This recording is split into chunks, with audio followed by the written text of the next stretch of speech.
베드로후서 3장 8절부터 14절까지 받들겠습니다. 사랑하는 자들아, 죽게는 하루가 천년 같고 천년이 하루 같은 이 한 가지를 잊지 말라. 주의 약속은 어떤 사람들이 더디다고 생각하는 것 같이 더딘 것이 아니라 오직 우리에 대하여 오래 참으시어 아무도 멸망하지 않고 다 회개에 이르게 하려 하심이라. 그러나 주의 날이 밤에 도둑같이 오리니 그 날에는 하늘들이 굉장한 소리를 내며 사라지고 우주의 구성 요소들이 맹렬한 불로 녹아내리며 땅과 그 안에 있는 일들이 타버릴 것이라. 그때 이 모든 것이 녹아버리리니 너희가 모든 거룩한 행실과 경건에 있어 어떠한 사람들이 되어야겠느냐. 하나님의 날이 오기를 고대하고 열망하라. 그때는 하늘들이 불에 타서 녹아버리고 우주의 구성 요소들도 맹렬한 불에 녹아내릴 것이나 우리는 그의 약속대로 의의가 거하는 새 하늘들과 새 땅을 기다리도다. 그러므로 사랑하는 자들아, 너희가 이런 것을 기다리고 있으니 점없고 흠없이 평강 가운데 그분께 발견되도록 힘쓰라. 기도하겠습니다.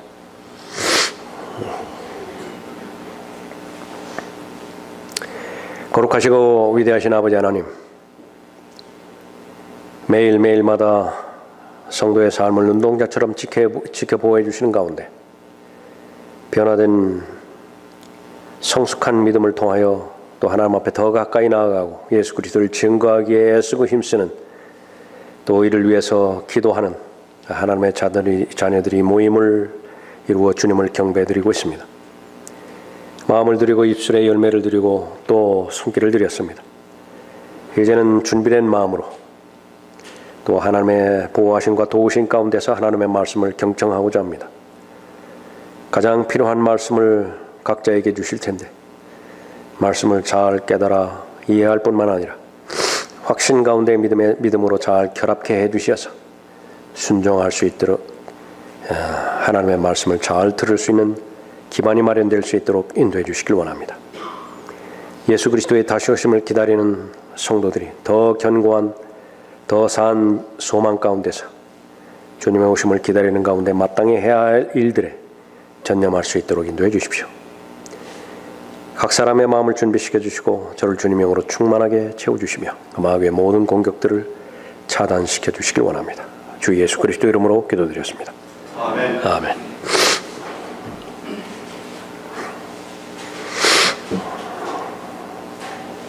오늘 설교 제목은 그가 온다는 약속이 어디 있느냐입니다.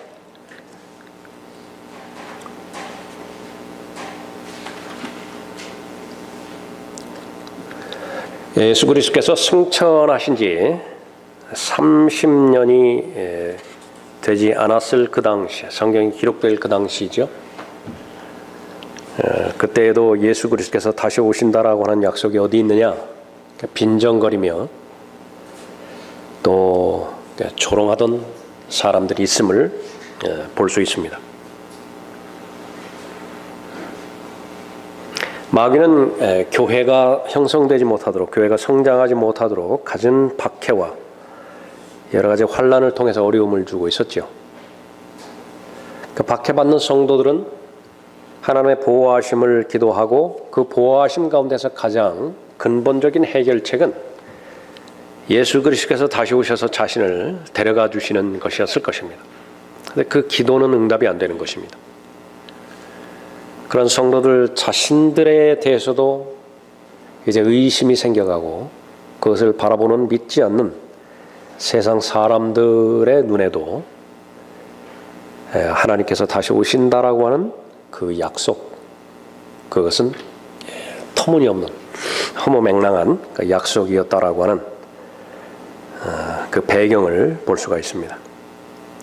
그 당시에도 그랬는데 그로부터 2000년이 흐른 지금 실제로 아무 변화도 없는 것 같고 조짐도 없어 보이는 이때에 그 조롱과 빈정거림이 얼마나 심하겠습니까?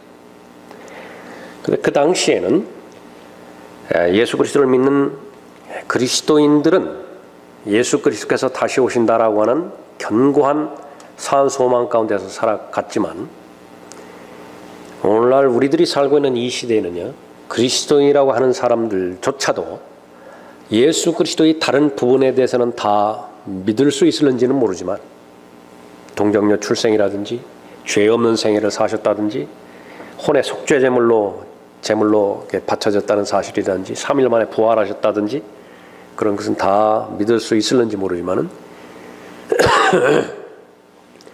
다시 오신다라고 하는 재림만은 믿지 않는 것이 현실입니다. 그것을 어떻게 알 수 있는 것이냐? 행태를 보면 알아요. 예수 그리스도께서 다시 오신다라고 하는 것을 알고 있는 사람의 삶의 행태가 과연 저러한 삶의 형태이겠는가? 기도를 보면 압니다. 예수 그리스도께서 다시 오신다라고 하는 것을 믿고 있는 사람들이 과연 그런 기도를 하고 있는 것인가? 시간 씀씀이를 보면 알죠? 돈 씀씀이를 보면 알고 있는 것입니다. 믿음은 가장 현실적입니다. 믿음은 정직해야 되죠. 왜냐하면 영혼을 결정하기 때문에 그렇습니다. 성경에서는 분명하게 예수 그리스도께서는 다시 오신다고 말씀하셨습니다. 성도의 삶의 성패, 그것은 재림의 교리에 달려있다고 선언합니다. 다른 것이 아무리 잘 돼 있다 하더라도 재림의 교리가 불안정하고 믿음도 없고 다른 종교와 아무런 차이가 없는 것입니다. 이 부분을 기록된 하나님의 말씀을 통해서 자신을 겸손한 상태에서 철저하게 잘 살펴보고 이 재림의 교리가 나에게도 진리의 말씀으로 잘 자리 잡혀 있는 것인지 다시 한번 확인해 볼 수 있어야만 되는 것입니다. 성경에는 무수히 많은 의심하는 사람들이 있습니다. 그것을 성경에 일일이 기록한 것은 내 안에도 똑같은 의심하는 경향과 성향이 존재하고 있기 때문에 그것을 하나님의 말씀의 능력으로, 성령 하나님의 능력으로 처리하라는 것이지요.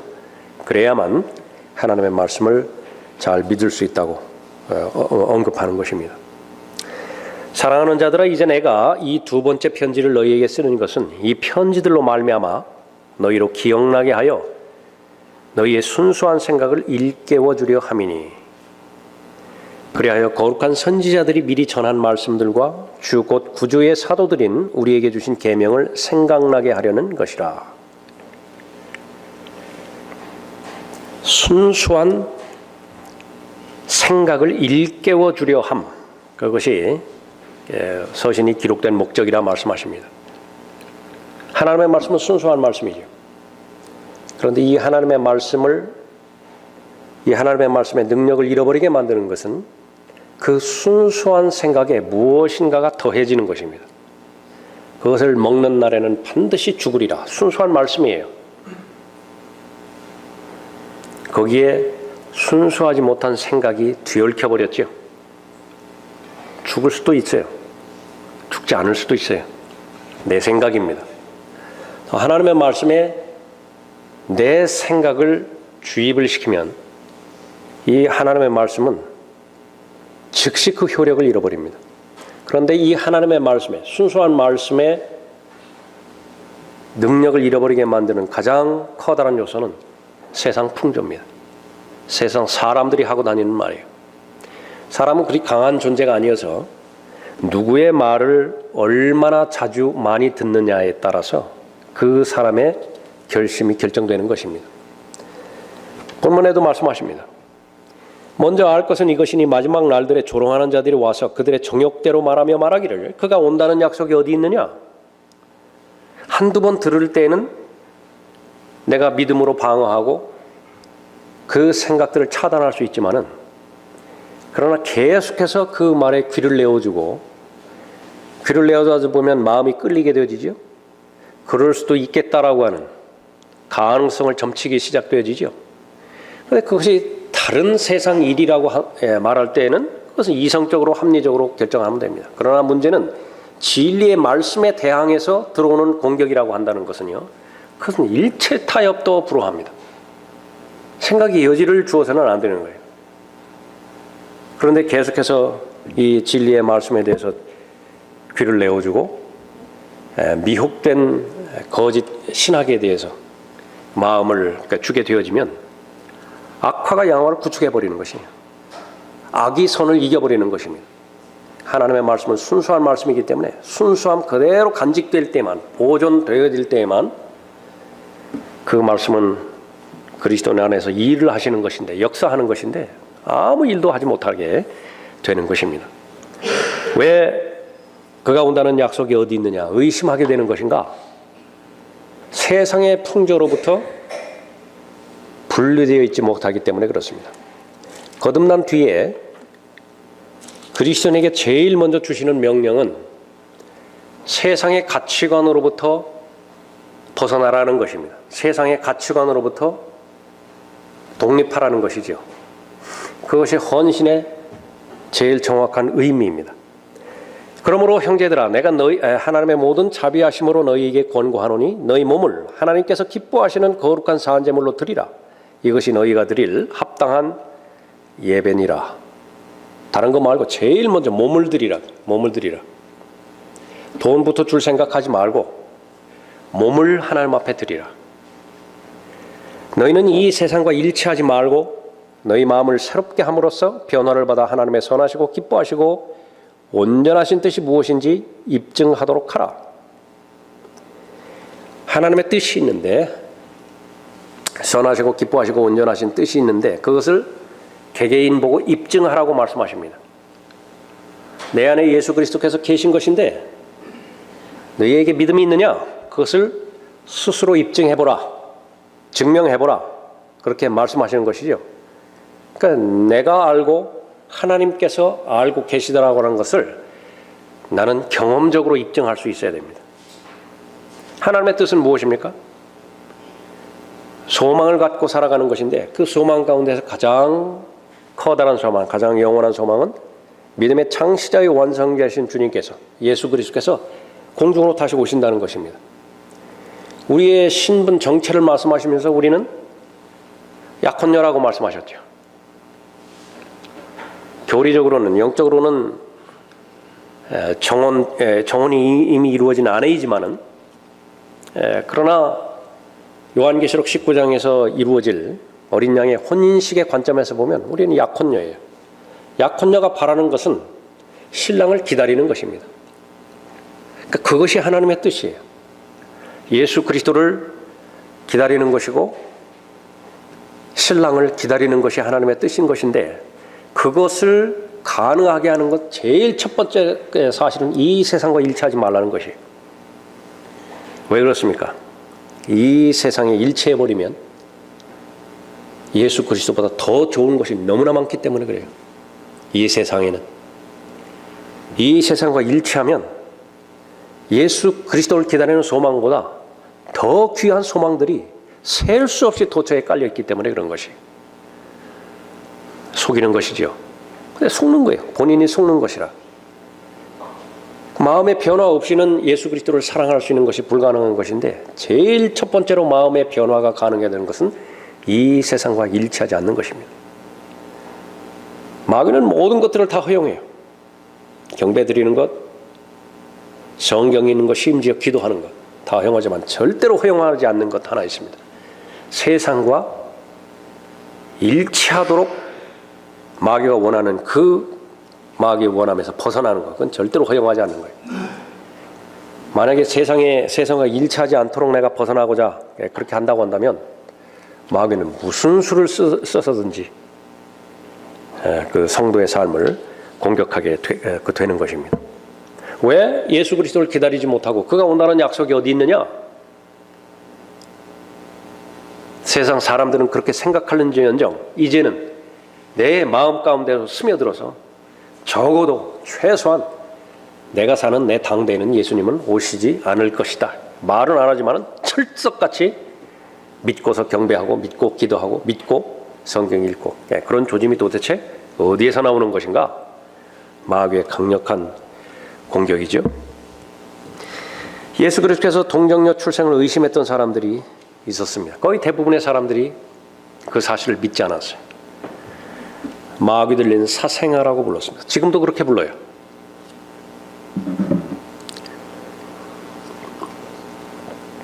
예수 그리스도께서 여전히 하나님이심을 사람들은 믿지 않았죠. 심지어 제자들도 믿지 않았습니다.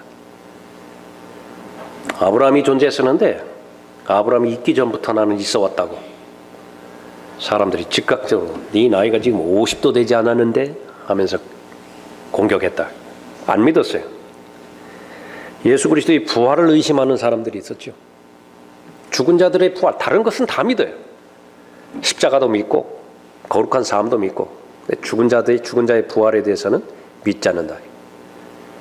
어찌하여 너희 가운데 어떤 사람들은 죽은 자의 부활이 없다고 말하느냐. 부활로 믿지 않는데 휴거를 믿을 턱이 있겠습니까? 예수 그리스도의 다시 오심을 의심하는 사람들. 본문의 말씀입니다. 의심하는 사람들의 특성, 조롱하는 사람들이죠. 하나님의 말씀을 조롱하는데 재미를 느끼는 사람입니다. 이 시대에 지성인으로 판명받기 위해서는요, 반드시 하나님의 말씀을 공격해야 돼요. 그것이 절대 필수 조건이에요. 이 시대의 지성인으로 인정받기 위해서는요, 하나님의 존재를 반드시 부인을 해야 돼요. 그것이 안 된다고 한다면 이 세상으로부터 받아들여지지 않기 때문에 그렇습니다. 그러나 그가 온다는 약속이 어디 있느냐? 하나님의 약속이 있어요. 오전에 살펴봤지만 사람들의 증거도 믿잖아요. 하물며 하나님의 증거드리겠습니까? 위에서 세 분이 증거하시고 땅에서도 세 분이 증거하신다. 왜 안 받아들이는 것인가? 그 마귀의 역사 외에는 설명할 길이 없는 것이죠. 예수님께서 약속하셨습니다. 다시 오신다는 약속. 내가 가서 너희를 위하여 처소를 마련하면 다시 와서 너희를 내게로 영접하여 내가 있는 그곳에 너희도 있게 하리라. 하나님의 말씀의 마지막 부분, 계시록 22장 20절 말씀이죠. 이런 일들을 증거하신 분이 말씀하시기를 반드시 내가 속히 오리라. 가장 최고의 기도가 성경에 기록되고 성경은 끝나죠. 무엇입니까? 아멘 주 예수여 오시옵소서. 그 기도를 여러분 언제 하셨는지 한번 더듬어 보십시오. 천사들도 증거했어요. 예수 그리스도께서 다시 오신다는 사실을. 너희 갈릴리 사람들아 어찌하여 너희는 하늘을 쳐다보고 있느냐. 너희를 떠나 하늘로 들려 올라가신 바로 이 예수는 너희가 하늘로 가심을 본 그대로 오시리라. 예수 그리스도를 믿다가 자기 당대에 오실 것을 철석까지 믿었지만은 그것을 보지 못하고 죽었던 그리스도인들이 있었죠. 그 소망이 변함없는 소망인 것을 알려주시기 위해서 고린도전서 15장에서 데살로니가전서 4장에서 바울을 통해서 예수 그리스도의 재림을 확인해 주셨습니다. 주께서 호령과 천사장의 음성과 하나님의 나팔 소리와 함께 하늘로부터 친히 내려오시리니 그러면 그리스도 안에서 죽은 자들이 먼저 일어나고 그리고 나서 살아남아 있는 우리도 공중에서 주와 만나기 위하여 그들과 함께 구름 속으로 끌려 올라가리니 그리하여 우리가 영원히 주와 함께 있으리라.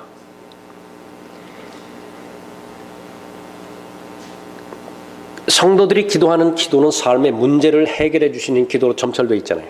얼마나 많은 삶의 문제들이 해결돼야 됩니까? 그래야 안정된 기반 위에서 하나님을 경배하고 하나님과 교제하며 맡겨주신 하나님의 일들을 잘 감당을 하죠. 하나님께서 맡겨주신 일들을 잘 실행하기 위해서 얼마만큼 하나님께서 주셔야만 되는 지혜와 하나님께서 주셔야만 되는 능력과 열정을 필요로 합니까? 그것들이 없다고 한다면 어떻게 할 수 있어요? 한두 번 시도해 볼는지 모르지만 중간에 가서 다 사그러들 거 아니겠어요? 그러나 그 모든 기도의 내용들이 완벽하게 완전하게 응답되어질 때에는 바로 예수 그리스도께서 다시 오신다라고 하는 약속, 우리가 구름 속으로 끌려 올라가서 그곳에서 주님을 만나고 그 주님을 만나는 그 시점부터 시작해서 영원히 지속되어지는 그 영혼에 우리가 들어가게 될 때에 모든 기도의 제목들은 다 응답이 되는 것이, 그것보다 더 소중한 기다림이, 소중한 만남이 어디 있겠습니까? 요한도 기록을 합니다. 보라, 그가 구름들과 함께 오시리니 모든 눈이 그를 볼 것이며 그를 찌는 자들도 볼 것이요 또한 땅의 모든 족속이 그로 인하여 애국하리라. 그대로 되리로다. 아멘. 그가 온다는 약속이 어디 있느냐? 이것은 고의적인 무지예요. 다 알아듣습니다. 짐짓 모른 채 하는 거예요. 고의적인 무지예요. 용서받을 수 없어요. 그 무지는. 예수 그리스도께서 자신의 죄들을 위해서 죽으셨고 부활하셨다는 사실 다 알아요. 어떤 부도덕한 동기 때문에, 어떤 사랑하는 죄를 버리는 것이 아깝기 때문에 예수 그리스도를 영접하지 못하는 것이거든요. 용서받지 못해요. 그가 온다는 약속이 어디 있는 것이냐? 이것은 바로 마귀가 하고 싶은 말인데 자신의 사람들의 입을 통해서 들려주는 것입니다. 그런데 여기에 세상 사람들은 그렇다 하더라도 신실한 그리스도인들마저도 마지막 날들이 처했을 때 아주 어렵다라고 하는 것은요, 이 재림의 산소망을 놔버린다는 사실입니다. 그 대신에 무엇에 집념하는 것이면 사역에만 집중한다. 사역에만. 그 사역의 의미가 있기 위해서는 가장 높이 있는 가장 최고의 목표, 그것이 최고의 사명이 이 밑에 있는 과정들과 조화를 이루어야 되죠. 그 사역을 추구하다 보면 예수 그리스도의 재림과 만나지지가 않아요. 어떤 신학입니까? 후천년주의, 무천년주의 신학이에요. 그 두 신학은 다른 모든 것들에 대해서는 예수님께서 간섭하시고 관여하시고 도와주시되 오시지만 말라는 거예요. 오시는 것을 계속 미루어 주시라고. 최소한 1000년은 미루어 주셔야 된다고. 지금 당장 오시면 우리가 하고 있는 일들이 어떻게 되는 것이냐. 많은 사람들이 얼마나 많이 속고 있습니까? 그가 온다는 약속이 어디 있느냐? 바로 하나님의 약속이 있죠. 그 하나님의 약속 가운데 어떤 약속입니까? 하나님께서는 오래 참으신다는 약속에 있습니다. 8절 보십시오. 사랑하는 자들아, 주께는 하루가 1000년 같고 1000년이 하루 같은 이 한 가지를 잊지 말라. 기억하라. 하나님은 인간이 만든 시간의 제약 속에서 제한받는 분이 아니다. 주의 약속은 어떤 사람들이 더디다고 생각하는 것 같이 더딘 것이 아니라 오직 우리에 대하여 오래 참으시어 아무도 멸망하지 않고 다 회개에 이르게 하려 하심이라. 그러나 주의 날이 밤에 도둑같이 오리니 그 날에는 하늘들이 굉장한 소리를 내며 사라지고 우주의 구성 요소들이 맹렬한 불로 녹아내리며 땅과 그 안에 있는 일들이 타버릴 것이라. 하나님께서 얼마만큼 오래 참으시는 것인가? 하나님께서는 모든 사람이 구원을 받기를 원하세요. 70억 명 이상의 인구가 있다고 한다면 한 사람도 예외 없이 다 구원받기를 원하신다. 칼빈주의자들이 칼빈의 철학에 속아서 놀아나는 것처럼 창세 전에 구원받을 자, 구원받지 못할 자 나눠놓고 구원받지 못할 자로 예정된 사람들 아무리 내가 믿어보려고 해도 믿어지지 않는다고. 여러분들 기억하십시오. 거기에 9절에 주의 약속은 어떤 사람들이 더디다고 생각하는 것 같이 더딘 것이 아니라 오직 우리에 대하여 오래 참으시어. 도대체 예정이 되었다고 한다면 하나님께서는 어떤 사람에 대해서 오래 참으시는 거예요? 그 사람은 어쨌든 구원받기로 돼 있잖아요. 근데 그 사람의 어떤 상태에 대해서 오래 참으셔야 되는 거예요. 많이 배웠다고 하는 사람들이 영적인 성경 안으로만 들어오면 모두가 다 눈먼 사람들이 돼버리는 거예요. 세상에 어떤 지위를 가지고 있고 어떤 학위를 가지고 있다 하더라도 성경 안에만 들어오면 무지가 돼버리는 거예요. 무지한 사람이 돼버린 거라.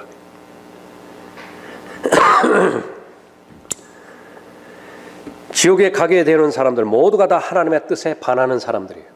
하나님께서는 절대로 그 사람이 지옥에 가기를 원하지 않으셨다고요. 본인이 원해서 가는 거예요. 무엇 때문에 원해서 가는 것입니까? 그가 온다는 약속이 어디 있느냐? 고의적인 무지 가운데 자신을 가두었어요. 한두 사람 말하는 것이 아니라 거의 대부분의 사람들이 그 말을 하니까 그 말을 신뢰를 해버렸죠. 자신도 육신인데 육신의 사람들이 하는 말들을 거기에 동의를 해버렸거든요. 그러니까 오를 수밖에 없죠. 코드가 맞으니까. 자기들끼리 비교해서 하는 말인데 그때까지는 좋죠. 언제까지요? 끝이 다다르기 전까지는. 그러나 결국은 끝이 다다릅니다. 사람이 보기에 올바른 길이 있지만 그 끝은 죽음이니라, 사망이니라.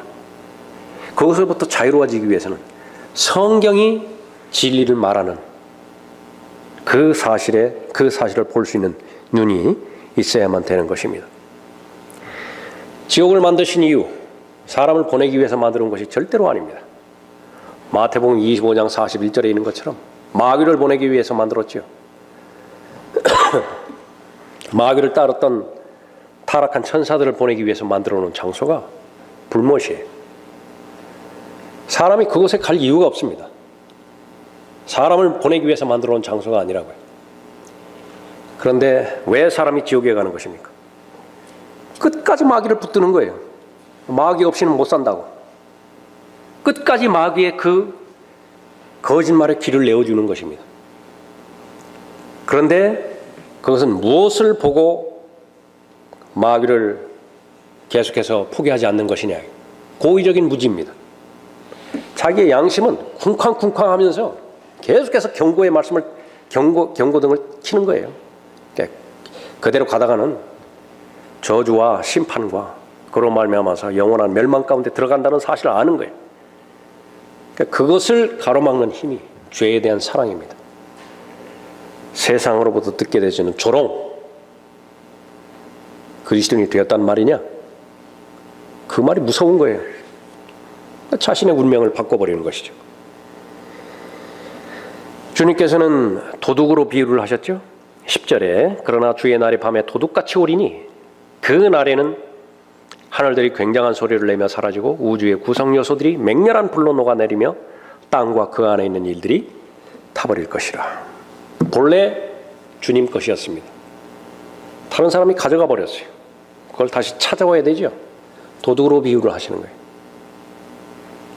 본래 아담은 하나님 것이었죠. 마귀가 가져가 버렸어요. 왜 가져갔습니까? 순수한 생각에 사람의 생각을 뒤섞어 버렸더니 순수한 하나님의 말씀이 아담을 보호하지 못했어요. 지켜주지 못했습니다. 다시 찾아와야 되죠. 구속입니다. redemption이라. 휴거가 일어나면 이 세상의 신이 물리적으로 붙잡고 있는 하나님의 소유들, 하나님의 보물들이 있습니다. 그리스도인들이지요. 다시 원위치시키는 거예요. 예수 그리스도는 도둑으로 오셔서 자기 것들을 다 골라가는 것입니다. 예수 그리스도께서 재림하시죠. 역시 마찬가지로 하나님 보시기에 이스라엘의 남은 자들이 있잖아요. 예수님의 소유인데 적 그리스도가 다 손에 움켜쥐고 있는 것입니다. 다 다시 도둑처럼 오셔서 다 원위치시키는 것입니다. 아담으로부터 시작해서 구원받은 채 죽었던 모든 무덤에 있는 성도들 하나도 남김없이 다 가져가시는 거예요. 다 가져가신다. 도둑처럼 오시는 것입니다. 그 일은 반드시 일어나는 것입니다. 모든 것들이 마지막을 맞이하게 됩니다. 믿고 싶지 않아도 어쩔 수 없어요. 마지막이 오면 온 우주는 불타버립니다. 우주가 불타버리는데 불타버리지 않고 남을 것이 무엇이 있어요? 30년 된 아파트, 갓 지은 아파트, 앞으로 지을 아파트 다 타버립니다. 수없이 계속 만들어내는 자동차들, 미세먼지가 문제니까 뭐 수소차니 전기차니 무인 자동차니 다 타버려요. 하나님 말씀에 의하면 그런 것입니다. 세상은 다 타버린 것입니다. 이는 보이는 것들은 잠깐뿐이지만 보이지 않는 것들은 영원하기 때문이라. 사람이 열심히 사는 것은 의미가 있죠. 부지런히 사는 것은 의미가 있습니다. 그러나 대전제가 있어요. 반드시 불타버릴 것이라고요. 불타버릴 것이 불타버리지 않을 영원한 것과 어떤 의미를 갖는 것이냐, 그것을 먼저 계산해보고 투자를 해야 돼요. 그것이 다시 오실 예수 그리스도의 사소망과 전혀 관계없는 것이다. 그러면 그것처럼 부질없는 짓이 없습니다. 아무리 작은 일이라 하더라도 그리스도인이 하는 일, 그리스도인이 쓰는 시간, 그리스도인이 쓰는 열정, 그것은 예수 그리스도의 다시 오심과 반드시 연결이 있어야 돼요. 그러면 잘 사는 거예요. 현명하게 사는 것입니다. 심지어 쉬는 시간조차도 예수 그리스도의 다시 오심과 연결이 되어져 있다고 한다면 그것은 하나님 앞에 하나님 보시기에 잘 사는 인생인 것입니다. 그가 온다는 약속이 어디 있느냐? 이 세상은 조롱과 비아냥거림 가운데서 성도가 절대로 다른 믿음은 다 소유한다 하더라도 재림에 대한 교리, 그것을 받아들이지 못하게 방해하고 있거든요. 마귀의 계략처럼 거의 다 넘어가 버렸습니다. 거의 다 넘어가 버렸어요. 다른 진리에 대해서는, 다른 교리에 대해서는 관심이 있고 소망이 가지고 있다 하더라도 성령의 은사, 성령의 열매, 또 교회가 어떻게 구성이 되어지고 경배는 어떻게 드려지고 기도는 어떻게 하는 것이 성경적 기도이고 관심이 있다 하더라도 재림에 대해서는 거의 관심이 없다고 한다면 성경에서 재림에 대해서 말을 하니까 안 믿을 수는 없는 거고, 그렇지만은 그 믿음의 정도가, 마음을 내어주는 열정이 제일 밑바닥이라고 한다면 그 마귀의 미혹에 넘어가 버린 거예요. 마귀는 성공한 것입니다. 극복할 수 있어야 되죠.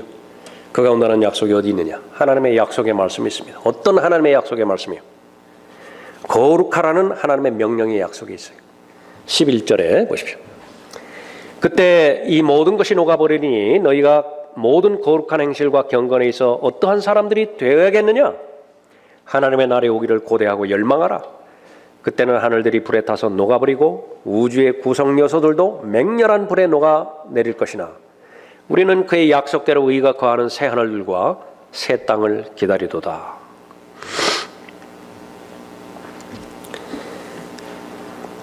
삶을 깨끗하게 하라고 말씀하시면서 그 근거를 어디에 두셨어요? 미리 이 사실을 알고 있지 않느냐? 온 우주가 다 녹아내려버릴 것을 알고 있는데 그 사실을 알고 있는 너희는 삶이 어떠해야 되겠느냐? 너희가 모든 거룩한 행실과 경건에 있어 어떠한 사람들이 되어야 되겠느냐? 말씀하고 있는 것이죠. 14절에서도 그분께 발견되도록 힘쓰라 이렇게 말씀하시죠. 우리는 수도 없이 그리스도의 심판석에 대해서 설교를 듣고 성경을 공부하고 글을 읽고 또 기도의 제목 가운데서도 그렇게 두고 있습니다. 가장 잘하는 것이에요. 대비하는 것입니다. 준비하는 것입니다. 그리스도의 심판석 앞에 섰을 때 흠없이 발견되도록 날마다 힘쓰고 애써야 되는 것, 이보다 더 중요하고 시급한 그리스도인으로서의 의무는 없습니다. 예수 그리스도의 재림을 믿지 않는 사람들도 자기를 보호하고 자기를 성찰하고 자기를 깨끗하게 하는 그 부분들에 집중할 수 있어요. 그러나 그 모든 노력들이 예수 그리스도의 재림과 연결이 되어 있지 않다고 한다면 그것은 한낱 종교예요. 역시 다 없어져 버릴 것입니다. 다 죄로 남을 것인 것이에요. 재림의 소망을 가진 자, 그것이 바로 입증이 될 텐데 재림을 왜 우리는 기다리는 것입니까? 모두가 다 예수 그리스도처럼 돼버리기 때문에 그렇죠. 그러니까 그때가 되어지면 많은 그리스도들이 있는 거예요. 그리스도들이. 외모는 다 영적으로 감지해서 알아보겠지만은 적어도 그 성품에 있어서, 속성에 있어서는 예수 그리스도처럼 모두가 다 거룩하게 되는 것입니다. 사랑하는 자들아, 이제는 우리가 하나님의 아들들이라 우리가 어떻게 될 것인지는 아직 나타나지 아니하였으나 그가 나타나시면, 재림하시면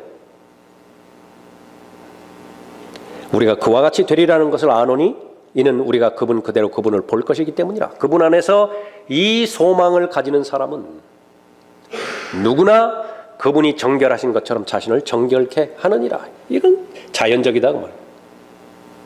내가 거룩하니 너희도 거룩하라. 이 말씀을 주신 것이 지기 힘든 짐이 아니라 그 말씀이죠.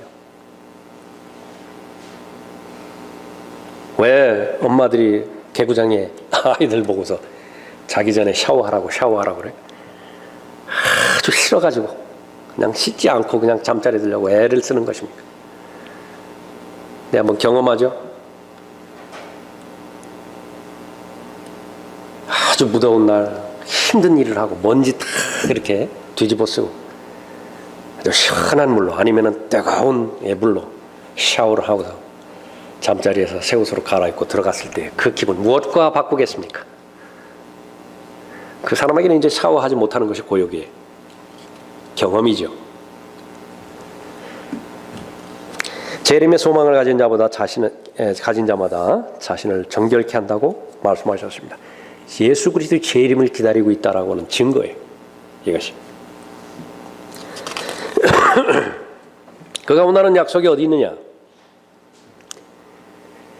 하나님의 약속의 말씀이 있는 것인데 그 하나님의 약속의 말씀 가운데 재림을 준비하라는 권면의 말씀에 있기 때문에 그래요. 이제 마지막으로 권면하세요. 개인적으로. 조롱하는 자들 그대로 내버려두라. 비아냥거리는 자들 그대로 내버려두라. 고의적인 무직 가운데 고의적으로 머무르는 자들 그대로 내버려두라. 그러나 너는 뭐 하라는 것이? 준비하라. 정신 차리라. 깨어있으라. 12절 보십시오.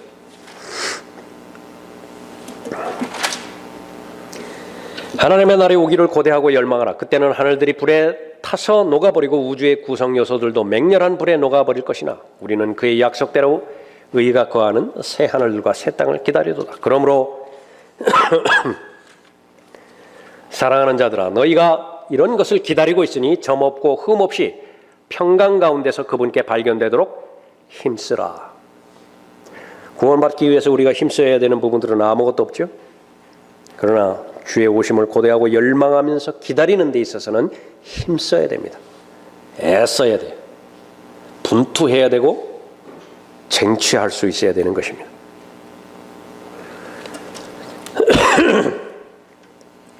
예수 그리스도께서 다시 오실 때에 반드시 평가를 하시는데 결산을 하시는데 그 결산을 돕는 기도를 바울이 중보기도를 합니다. 모든 성도들이 다 결산을 하는 거예요. 세 부분이 있습니다. 영에 있어서, 혼에 있어서, 몸에 있어서. 하나님께서 주시지 않은 것은 상관없어요. 적어도 하나님께서 주신 것에 대해서는 반드시 카운트하십니다. 결산하신다고. 그 목적은 무엇입니까? 그 겨자씨 하나만한 믿음을 통해서 헤아릴 수 없는 무한대의 상속과 통치권이라고 하는 축복을 주시기 위함입니다. 주시기 위해서 결산하는 거예요. 믿음이 있어야 되죠. 하나님을 신뢰하고 하나님을 존중하는 사람을 하나님께서는 존중하신다고 말씀하십니다.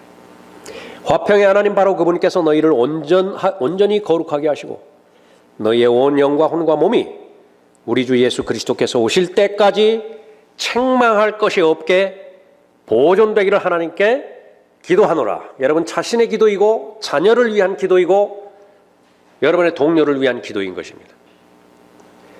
그 형제를 사랑한다고 한다면 이 기도를 배우시는 것이 예수 그리스도의 재림을 우선 믿을 수 있어야 되죠. 그 믿음이 형성돼야 되죠.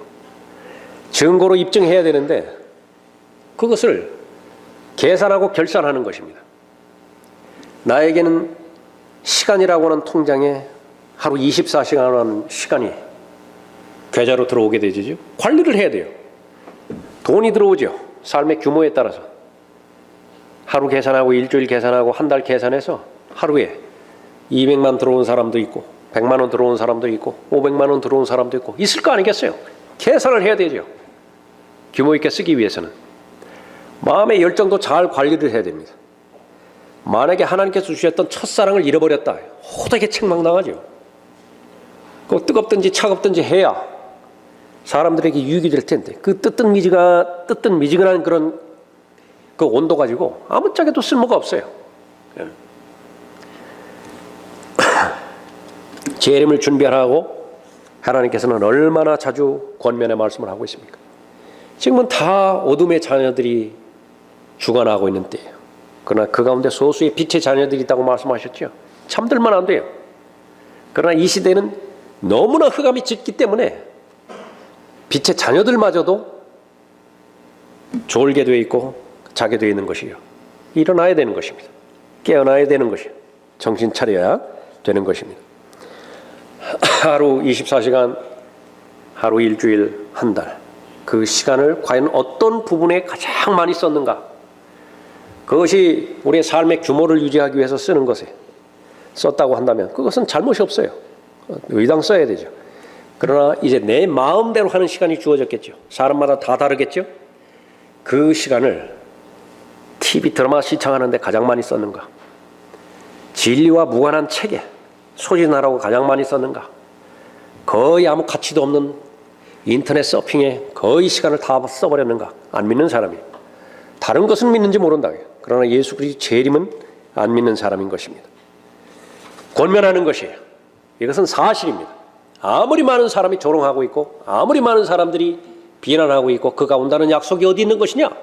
2000년이 지났지만은 그 약속에겐 아무런 변화의 조짐도 없다. 그렇게 말한다 하더라도 하루를 1000년으로 보시는 분 앞에서 그 말을 할 수 있는 거예요? 그처럼 하나님을 존중하지 않고 하나님을 멸시하는 그런 무지한 사람들이 어디 있습니까? 무지한 사람들은 무지한 사람들이라 쳐도 왜 그 무지한 사람들 속으로 스스로 자원해서 들어가느냐 말이죠. 우리는 그런 사람들은 아닌 것입니다. 왜 지체하지 않고 때를 얻든지 못 얻든지 복음을 전파하는 것입니까? 왜 시간만 주어지면 하나님의 말씀을 읽으려고 책상 앞에 앉는 것이에요? 또 어려운 일이 당하고 마음에 갈등이 있고 그러면 사람에게 다가가기 전에 생각에 빠지기 전에 왜 하나님의 은혜의 보좌 앞으로 가서 기도하는 것이에요? 또 하나님의 약속의 말씀이 있기 때문에 그렇죠. 하나님의 진리의 지식 안에서 잘 자라가는 사람들, 그 사람들은 한결같이 예수 그리스도의 재림을 믿을 수 있고 고대하고 현실적으로 잘 준비하는 사람들입니다. 마귀는 계속해서 이 세상을 농락하고 있습니다. 농락하고 있습니다. 최소한 예수 그리스도의 십자가 이후에 2000년 동안에 모든 성도들의 그 귀한 믿음을 다 빼앗아가 버렸어요. 그 한마디에 있습니다. 그가 온다는 약속이 어디 있느냐? 여러분 오늘 이 시간에 이렇게 수없이 많은 사람들이 특히 믿지 않는 사람들 포함해서 교회에서조차도 그가 온다는 약속이 어디 있느냐? 암묵적으로 이 질문을 하는데 여러분의 마음 안에서는 정직하게 어떤 답변이 여러분의 정답입니까? 여러분의 마음을 성령 하나님께서 비추시는 대로 정직하게 비춰드리고 이 부분으로부터 많이 틈이 나 있다고 한다면 믿음으로 다시 회복되어진 시간으로 가져오시고 그가 온다는 약속이 어디 있느냐? 이 질문에 대해서 나의 믿음은 올곧은 믿음으로서 하나님 보시기에 신실한 믿음으로서 주님 오시는 그 믿음이 변함이 없습니다. 가장 귀한 감사를 하나님 앞에 드리십시오. 하나님의 은혜 가운데서 그보다 강한 은혜가 없기 때문에 그렇죠. 기도하겠습니다.